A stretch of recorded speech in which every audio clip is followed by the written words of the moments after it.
is Robin, R Silent Crafts, and welcome to my studio. Today I'm going to show you some of the projects that you guys have been working on in the past month or so. If you ever want to share what you're working on or what you're baking, the way your garden looks, amazing loaves of bread you've been working on, anything like that, you can go ahead and email me down below in the description box is my email address. It's Show and Tell with Robin, and I'd be more than happy to share it with everyone on one of these videos.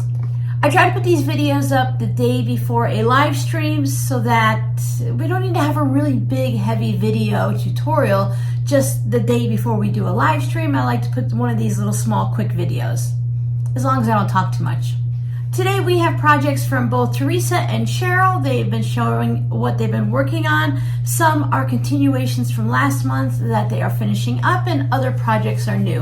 I have my laptop here in front of me. I just love the color of that cover, and I will be looking down and reading what they have to say and popping their pictures up here. So thank you, Cheryl and Teresa, for sharing your projects. So Cheryl created these pen and pencil holders. They have a wide elastic band that goes over a journal or some type of a notebook or Bible, or maybe when you're doing notations in a book you're reading. Cheryl likes to use fun colored elastics that match the fabrics, and I think they turned out really nice. It's great to have just that pen or pencil right there whenever you need it, instead of digging to the bottom of a backpack or looking all over your table for that perfect pen or pencil. Mushrooms are very popular right now, aren't they? I like them. I also like the blue and white daisy one. That's a very pretty fabric. Cheryl has also been making some unpaper towels. We have more mushrooms, of course. Gotta have more mushrooms. I really like these because these look a lot thinner than the ones I see often online. Sometimes those paper towels just look so thick that I just want to be able to grab that paper towel and clean up that mess and not have to have like this big sponge feeling paper towel. You just want to clean it up and go. And I love the idea of being able to wash your paper towels or your napkins, or I should say unpaper towels, and reuse them again and again. And by using something with some color to it, like the blue mushrooms and the red mushrooms, then if you're cleaning up coffee, tea, red Kool-Aid, then you don't really have to worry too much about them staining. It kind of all blends in. The last project Cheryl has to share with us right now is something that's so beautiful. This is for her daughter's wedding. She still needs to make the top, but it is a square bottom skirt. Her daughter's wedding is going to be a fairy Lord of the Rings type theme, and I think that is just so fun. She's going to be making a mushroom hat for the reception because we had to keep the mushroom theme going. This color green is just so pretty, and then all of those embroidered type flowers on that lacy fabric. I see peach underneath and then the green fabric, and that's just going to be very pretty. I like the wide waistband to it also. Cheryl, that is going to be beautiful at the wedding. Go ahead and look at, can you see the bottom of that lacy area with all of the scalloped edge all the way around? I'm guessing maybe like a satin stitch, and then you trim around it. It's very pretty. Let's see what Teresa's sharing this month and what she's been working on. Teresa's been making some fabric postcards for her guild swap and just to cheer up a friend.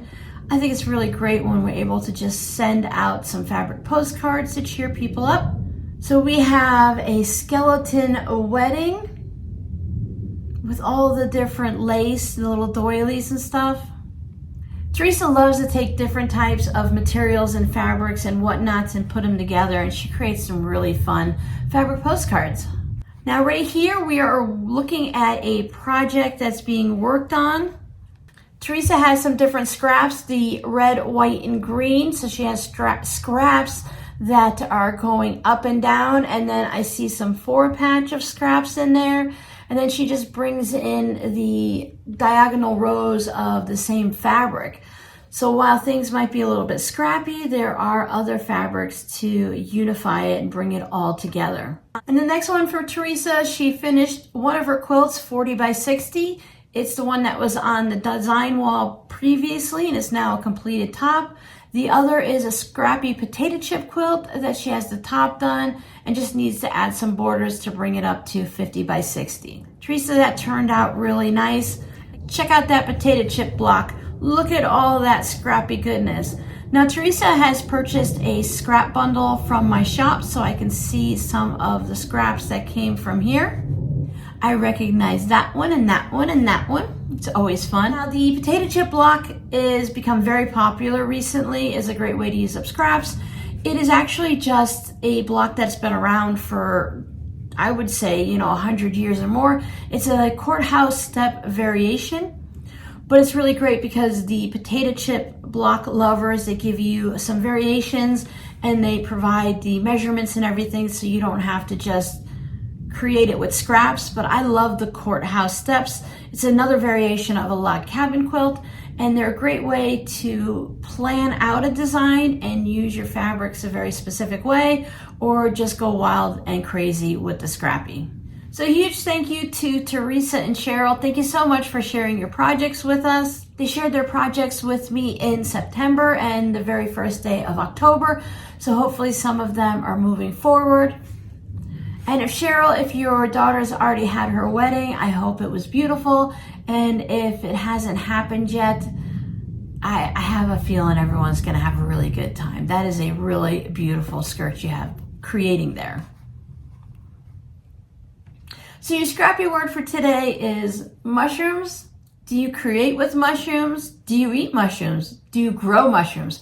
I've never grown mushrooms, but of course I've seen them growing in the yard, a bit wild. We lived in Connecticut until I was 13. And at that point we had different sections of like farmland and stuff. So we saw mushrooms growing in the pastures, but we never purposefully grew mushrooms. I do love a good mushroom. I like them raw in a salad, and I like them on my pizza.